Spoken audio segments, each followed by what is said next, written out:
Proyek kami berada di Desa Stamplat Girang, Kampung Ciparai, Kecamatan Ranca Bali, Kabupaten Bandung Ciwidey, Jawa Barat. Desa yang kami pilih sebagai penempatan proyek merupakan desa dengan mayoritas warga yang berpenghasilan sebagai petani kopi dan teh.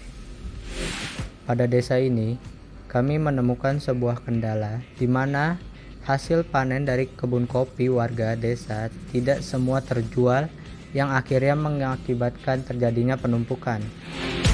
Hasil panen yang tidak terjual ini, atau bisa dibilang limbah dari kebun kopi oleh warga, ditimbun pada sebuah greenhouse untuk difermentasi selama 2 bulan agar dapat digunakan kembali sebagai media tanam atau pupuk.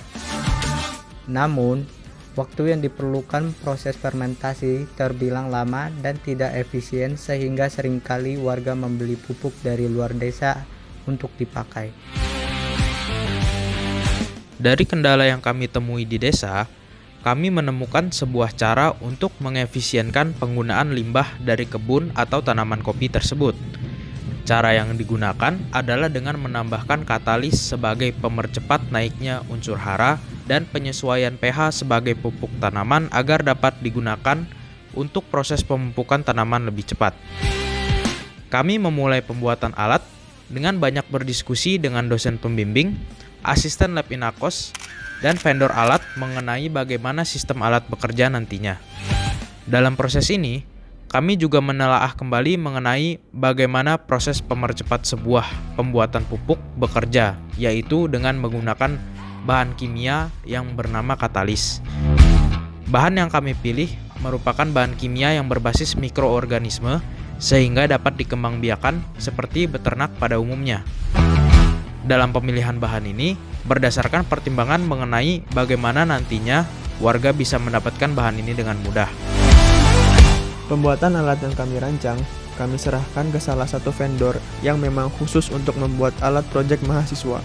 Namun, kami tidak lupa juga untuk selalu memantau progres secara berkala ke vendor untuk melakukan pengecekan dan mengetes alat.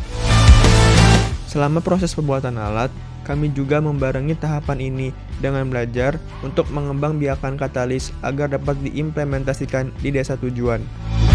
Jumat, 25 November 2002, setelah semua bagian alat dan pengembangbiakan katalis telah kami anggap siap, kami mulai mempersiapkan keberangkatan kembali ke Desa Stamplat Girang guna untuk menaruh dan mensosialisasikan alat yang telah dibuat. Selama 3 hari, kami melakukan pemasangan alat serta sosialisasi kepada warga desa mengenai guna dan kerja alat yang kami buat. Pada tahapan ini, kami juga dibantu oleh asisten lab Inakos lainnya serta dosen pembimbing yang mendampingi. Dari alat yang kami buat ini, warga desa menerima dengan ramah dan senang hati. Kami berharap alat yang kami rancang dapat bekerja sesuai dengan rancangan yang seharusnya dan dapat membantu warga desa untuk membersihkan lingkungan dari limbah kebun atau tanaman kopi, serta dapat menaikkan sektor ekonomi karena terdapat pengefektifan pada bidang pertanian. InnoVillage bikin keren desaku, bikin sejahtera petani kopi, hidup petani Indonesia.